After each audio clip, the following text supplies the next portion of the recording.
الحمد لله على نوالي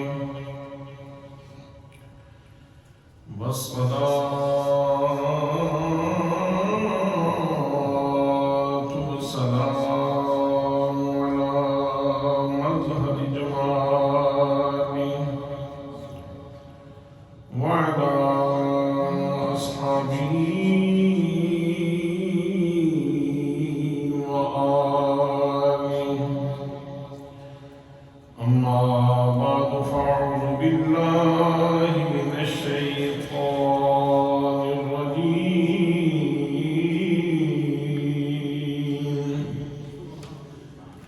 بسم الله الرحمن الرحيم سبحان الذي أسرى بعبده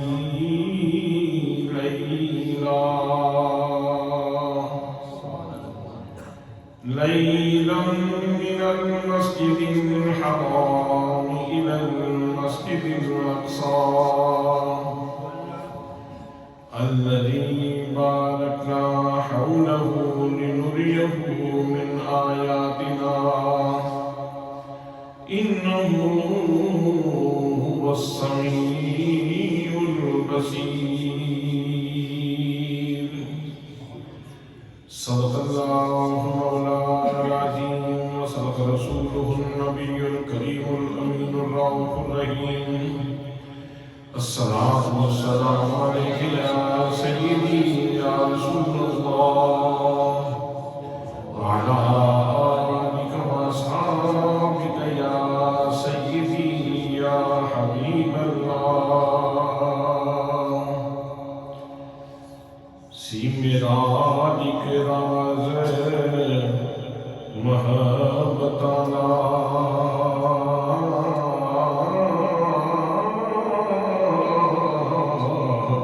تے نہیں سی ہر ایک دی سمجھ وچ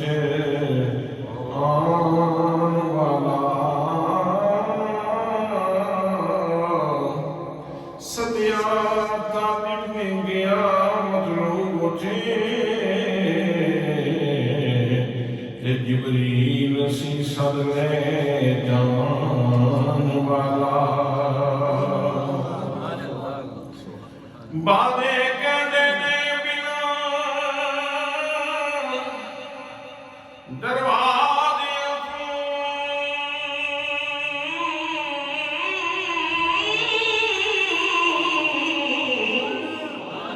کی میں کیا سی رشتے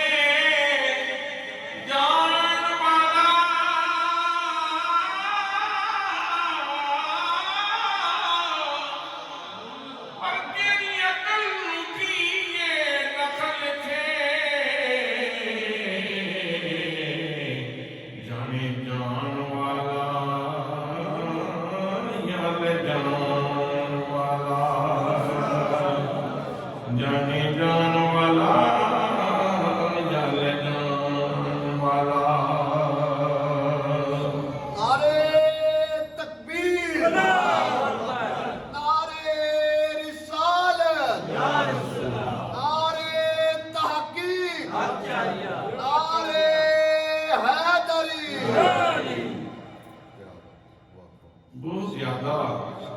عزت و تعظیم و تکریم کے لائق میرے پیارے نبی صلی اللہ علیہ وآلہ وسلم کے پیارے غلاموں، ماہ رجب المرجب اپنی تمام تر برکت سامانیوں کے ساتھ رواں دواں ہے، اور یہ وہ مہینہ ہے جس میں اللہ کریم نے پوری کائنات کا حسن میرے آقا کریم صلی اللہ علیہ وسلم کے قدموں میں ڈال دیا۔ پوری کائنات سمیٹ کر کے ازل سے لے کر ابد تک، ابتدا سے لے کر انتہا تک سب کچھ سمیٹ کے مصطفیٰ کریم صلی اللہ علیہ وسلم کے آپ کی جھولی میں ڈال دیا۔ اس میں اللہ کریم نے اپنے حبیب صلی اللہ تعالیٰ علیہ وسلم کی عظمتوں کو اتنے چاند لگائے، اتنی خوبصورتیاں بخشیں اور اتنی بزرگیاں عطا فرمائیں کہ جتنا زیادہ آپ اس کے بارے میں غور و فکر کریں گے تو آپ کو اللہ کی معرفت بھی نصیب ہوگی اور نبی مکرم صلی اللہ تعالیٰ علیہ وسلم کی شان اور عظمت کے حوالے سے بھی ضرور آگہی نصیب ہوگی۔ تو برادران اسلام، نبی مکرم صلی اللہ علیہ وآلہ وسلم کی معراج یہ اتنا بڑا اعزاز ہے، یہ اتنا بڑا معجزہ ہے کہ یہ نبی مکرم صلی اللہ علیہ وسلم کی بھری کائنات میں انفرادیت ہے۔ 1,24,000 یا کم و بیش انبیاء کرام تشریف لائے اور اللہ کریم نے ان کو ان کے مقام کے مطابق یا اپنی مشیت کے مطابق جتنا چاہا نوازا، لیکن جس بلندی پہ اللہ کریم اپنے حبیب صلی اللہ تعالیٰ علیہ وسلم کو لے گیا وہ بلندیاں صرف آپ ہی کا مقدر ہیں، وہ صرف آپ ہی کی ذات گرامی کے ساتھ خاص ہیں۔ تو اللہ کریم نے حضور صلی اللہ تعالیٰ علیہ وسلم کو معراج کی رفعتوں سے، بلندیوں سے مالا مال کیا، اور اس کی جو ظاہری اور مادی وجہ ہمارے سامنے آتی ہے وہ یہ ہے کہ حضور صلی اللہ تعالیٰ علیہ وسلم دعوت و تبلیغ کا فریضہ سر انجام دے رہے ہیں، لوگوں کے سینے پاک کرنے کی کوشش فرما رہے ہیں، اور رد عمل میں کفار مکہ کی طرف سے مزاحمت ہوتی ہے، پتھر مارے جاتے ہیں، اذیتیں دی جاتی ہیں، تکلیفیں جو ہیں وہ میرے آقا کریم صلی اللہ تعالیٰ علیہ وسلم کا رخ کرتی ہیں۔ تو حضرت خدیجہ الکبریٰ سلام اللہ علیہا آپ میرے آقا کریم صلی اللہ تعالیٰ علیہ وسلم کی ڈھارس بناتی ہیں، اور باہر حضرت ابو طالب وہ حضور صلی اللہ تعالیٰ علیہ وسلم کا دفاع فرماتے ہیں، دفاع کرتے ہیں، اور میرے آقا کریم صلی اللہ تعالیٰ علیہ وسلم کا کوئی بھی غم ہوتا ہے تو اس کو غلط کرنے کی کوشش فرماتے ہیں۔ اللہ کی قدرت کہ ان دونوں ہستیوں کا یکے بعد دیگرے وصال ہو گیا۔ اب گھر میں بھی کوئی ڈھارس بنانے والا نہیں تھا اور باہر بھی کوئی کافروں کا مقابلہ کرنے والا اور حضور صلی اللہ تعالیٰ علیہ وسلم کا بظاہر کوئی دفاع کرنے والا نہیں تھا مسلمانوں کے علاوہ۔ تو اب ان حالات میں جب میرے آقا کریم صلی اللہ تعالیٰ علیہ وسلم کو شدید غم پہنچا، شدید صدمہ کا شکار ہوئے، میرے آقا کریم صلی اللہ تعالیٰ علیہ وسلم کا قلب اقدس مجروح ہوا، زخمی ہوا، آپ کو تکلیف ہوئی، آپ نے اس پورے سال کو عام الحزن قرار دے دیا، پورے سال کو عام الحزن قرار دے دیا۔ تو جب میرے آقا کریم صلی اللہ تعالیٰ علیہ وسلم رنجیدہ خاطر ہوتے ہیں تو اللہ کریم نے اپنے محبوب صلی اللہ تعالیٰ علیہ وسلم کے قلب اقدس کے اوپر مرہم رکھی۔ اور حضرات،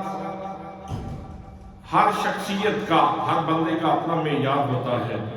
اگر آپ کو کوئی تکلیف پہنچے، آپ کسی صدمے سے دوچار ہوں، تو آپ کا کوئی دوست آپ کو لے کر کے کہیں باہر لے جائے گا اور کہے گا آؤ میں آپ کو ذرا باہر سیر کرواتا ہوں، تاکہ دل کے اوپر جو غم کا اثر ہے وہ ذرا ہلکا ہو جائے۔ تو ہم تو، ہمارا ظرف اتنا ہی ہے، ہماری اوقات اتنی ہی ہے کہ اگر ہم باہر نکلتے ہیں اور کسی گلستان میں چلے جاتے ہیں، کسی فصل کی پگڈنڈی کے اوپر چکر لگا کے آتے ہیں تو کچھ نہ کچھ ہماری طبیعت میں سنبھالا آ جاتا ہے، لیکن حضور صلی اللہ تعالیٰ علیہ وسلم کا مقام اور آپ کا ظرف تو بہت بلند ہے۔ یہ چیزیں میرے آقا کریم صلی اللہ تعالیٰ علیہ وسلم کے سامنے کیا حیثیت رکھتی ہیں؟ تو اللہ کریم نے اپنے محبوب صلی اللہ تعالیٰ علیہ وسلم کا غم ہلکا کرنے کے لیے، بلکہ ختم کرنے کے لیے، اللہ نے محبوب صلی اللہ تعالیٰ علیہ وسلم کو اپنے حریم ناز میں بلایا۔ اور بلانے کا انداز بھی کتنا خوبصورت ہے۔ کسی کو بلانا ہو تو ایک طریقہ یہ ہے کہ خادم بھیج دیا جائے یا قاصد بھیج دیا جائے، قاصد بھیج دیا، یا اس سے بھی زیادہ آسان یہ ہے کہ کوئی خط بھیج دیا، لیٹر بھیج دیا، یا پھر قاصد بھیج دیا۔ یا پھر خادم بھیج دیا اور بڑا پروٹوکول دینا مقصود ہو تو وہاں پھر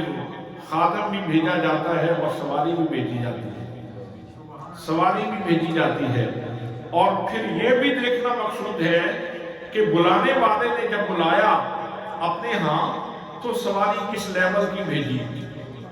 اور خادم کا گراف کیا ہے، اس کی ہستی کا گراف کیا ہے، اس کی شخصیت کتنی بڑی ہے، یہ بھی دیکھنے والی بات ہے حضرات محترم۔ اور سب سے اعلیٰ مرتبہ کسی کو دعوت دینے کا اور اپنے ہاں بلانے کا یہ ہے کہ گھر والا خود آ جائے اور مہربانی کرتے ہوئے جس کو ساتھ لے جانا ہے اس کا بازو پکڑ کے اس کو ساتھ لے جانا ہے۔ اگر ہم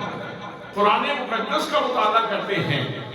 تو یہ لطافت ہمیں قرآن مقدس کے اس بیان کے اندر نظر آتی ہے کہ اللہ کریم ارشاد فرماتا ہے سبحان الذی اسریٰ بعبدہ،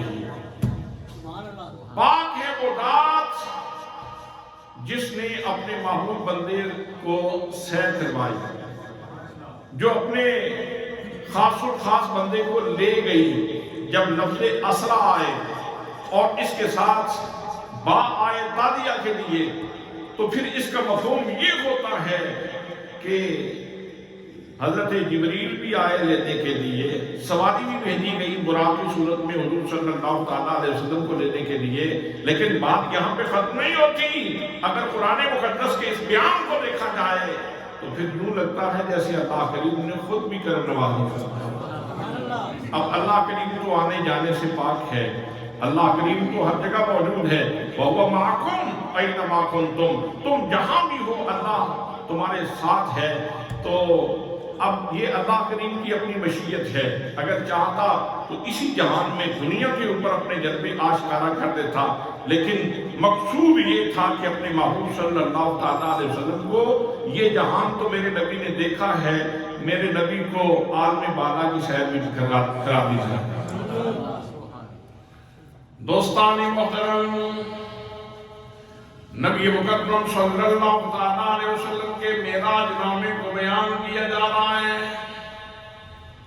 یہ بیان بھی اللہ کریم نے لوگوں پہ نہیں ڈالا، کسی انسان کے اوپر نہیں ڈالا، بلکہ اللہ کریم نے اس معراج کی لطافتوں کو بھی خود بیان کیا۔ فرمایا سبحان الذی اسریٰ بعبدہ، فرمایا اور قرآن مقدس پڑھنے والوں اور زمین کے سینے پہ بسنے والوں، چرخ نیلوفری کے نیچے زندگی کی ساتیں پوری کرنے والوں، اس زمین کے سینے پہ جینے والوں، یاد رکھو میرے محبوب صلی اللہ تعالیٰ علیہ وسلم نے معراج خود نہیں کی، یہ ان کا اپنا قصد نہیں تھا، یہ ان کا اپنا ارادہ نہیں تھا، یہاں ان کی اپنی سٹرگل نہیں تھی، یہاں ان کی اپنی کوشش نہیں تھی، بلکہ اللہ کریم جس کی ذات سبحان ہے وہ اپنے محبوب صلی اللہ تعالیٰ علیہ وسلم کو لے گیا۔ سبحان کا معنی ہے پاک۔ سبحان، پہلے اللہ نے اپنی سبوحیت کو بیان کیا، اپنی قدوسیت کو بیان کیا، اپنی پاکی کو بیان کیا، پہلے اپنی شان کو بیان کیا کہ پہلے میرے محبوب صلی اللہ تعالیٰ علیہ وسلم کی پرواز دیکھنے سے پہلے، ان کی رفتوں کو دیکھنے سے پہلے میری قدرتوں کو دیکھ لو، میری قدرتوں کو دیکھ لو۔ اگر تم میری قدرتوں کو دیکھ لو گے، پھر میرے محبوب کی عظمتوں کو دیکھو گے تو پھر تمہیں انکار کی گنجائش نہیں ہوگی، تمہارا ذہن تسلیم کر لے گا۔ اگر اس چیز کے اوپر غور و فکر کیے بغیر کوئی بندہ یہ سوچنا شروع کر دے کہ کیسے ممکن ہے، پہلے تو انسان کا وجود یہ ثقیل ہے، جو لوگ اپنے آپ کے اوپر قیاس کرتے ہیں وہ یہ سوچتے ہیں، جو انکار کرتے ہیں اور یہ پھر نتیجے کے طور پہ یہ کہتے ہیں it is against of experience، یہ تجربہ کے خلاف ہے، it is against of nature، یہ نیچر کے خلاف ہے۔ وہ کیوں ایسی بات کرتے ہیں؟ اصل میں وہ حضور صلی اللہ تعالیٰ علیہ وسلم کی ذات گرامی کو اپنی ذات کے اوپر قیاس کرتے ہیں، پھر سوچتے ہیں کہ پہلے تو انسانی وجود کا زمین سے اٹھنا مشکل ہے، دونوں پاؤں تو نہیں اٹھائے جا سکتے زمین سے، ایک پاؤں اٹھائیں گے جب دوسرا اٹھائیں گے تو گر جائیں گے، سب سے پہلے مسئلہ تو یہ ہے۔ اور پھر اگر کوئی پرواز کرے بھی تو زمین کے اندر جو کشش سکل ہے وہ انسان کو اپنی طرف کھینچ لیتی ہے، اور اگر کشش سکل سے آگے نکل بھی جائے تو پھر آگے جیسے بلندیوں پہ جاتا ہے انسان، تو یہ جو سورج کی دنیا ہے اس میں 1,40,40,00,000 درجہ سینٹی گریڈ کی گرمی ہے، وہاں سے کیسے گزرے؟ پھر آگے آسمانوں کی جو دنیا ہے وہاں 600 ارب جو ہے وہ درجہ سینٹی گریڈ ہے، وہاں سے کیسے گزرے؟ کرۂ زمہریر سے کیسے گزرے جہاں ہر چیز جمود کا شکار ہو جاتی ہے؟ اور کرۂ ناری سے کیسے گزرے کہ جہاں سے گزرتے ہوئے ہر چیز جل جاتی ہے؟ تو یہ تمام تر سوالات ہیں جو انسان کو، عقل کے پجاری کو مجبور کر لیتے ہیں کہ نہیں ایسا نہیں ہو سکتا، یہ معراج نہیں ہو سکتی۔ تو اللہ کریم نے ایسے تمام استحالے اس جملے کے ساتھ دور کر دیے کہ یہ میرے محبوب کا قصد نہیں تھا، یہ ارادہ میرا ارادہ تھا، یہ ارادہ میرا ارادہ تھا، یہ چاہت میری چاہت تھی، یہ مشیت میری مشیت تھی، اور یہ سارا کام میری قدرت سے ہوا ہے۔ اور میری قدرت کے اگر نظارے اپنے دائیں بائیں بھی دیکھو گے تو تمہیں احساس ہو جائے گا کہ وہ ذات کتنی بڑی ہے، وہ ذات کتنی بڑی ہے۔ کتنے انسان اس نے پیدا کیے، چہرہ ایک بالش کے اندر ہے، ایک بالش کے اندر انسان کا چہرہ ہے، کتنے لوگ پیدا کیے، اور ہر بندے کو ماں کے پیٹ سے نکالا ہے، سوائے حضرت آدم علیہ السلام کے، باقی سب لوگ ماں کے پیٹ میں ہی پیدا ہوئے ہیں، اور ایک بالش کے اندر اللہ کریم نے نقش و نگار کیا ہے، اور ہر بندے کا چہرہ دوسرے سے مختلف ہے۔ اس پہ دیکھنے سے اس کی قدرتوں کا نظارہ نہیں ملتا؟ میرے دوستو، میرے بھائیوں، کتنا قادر ہے میرا مولا، کتنا قادر ہے اللہ کریم، اس کی قدرتوں کے کتنے نظارے موجود ہیں۔ اور یہ بھی ایسا بھی نہیں ہے کہ کسی انسان کی آنکھیں یہاں لگا دی گئی ہو، کسی کی ناک اس طرف لگا دی گئی ہو، کسی کا منہ پیچھے کی طرف لگا دیا گیا ہو، تاکہ نقشہ باہم مل نہ سکے، تاکہ تشابہ لازم نہ آئے۔ حضرات محترم، منہ بھی اسی مقام پہ ہے، ناک بھی اسی مقام کے اوپر ہے، آنکھیں بھی اسی مقام کے اوپر ہے، تھوڑی بھی اسی طرح بنائی، لیکن خلاق عالم کی قدرت کے نظارے دیکھیے،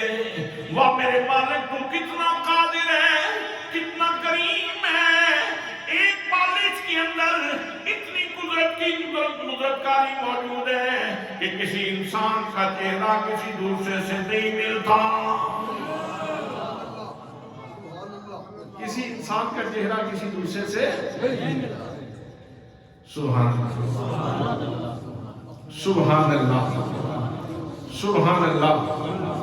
خوبصورتی بھی قائم رکھی، یہ نہیں کہ کسی کو بہت خوبصورت بنا دیا،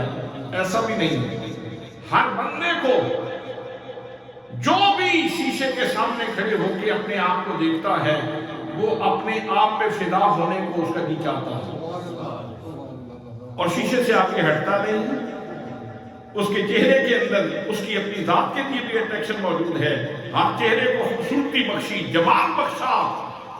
لیکن کسی چہرے کو دوسرے چہرے کے ساتھ ملنے نہیں دیا، تو یہ اللہ کی قدرت ہے۔ تو جو اتنے چہرے بنا سکتا ہے، ایسے نقش و نگار کر سکتا ہے کہ اربوں کھربوں بلکہ لاتعداد چہرے بنائے اور کسی چہرے کو دوسرے سے ملنے نہ دے، ضرور اس میں فرق قائم رکھے۔ اگر اللہ کریم کی قدرت میں یہ ہو سکتا ہے تو اللہ کریم اپنے محبوب صلی اللہ تعالیٰ علیہ وسلم کو معراج بھی کرا سکتا ہے۔ اور حضرات محترم، پھر اللہ کریم کی مخلوق کا اندازہ کریں، تعداد دیکھیں اللہ کریم کی مخلوق کی، اور ان کے دل کی دھڑکنوں کو دیکھیں،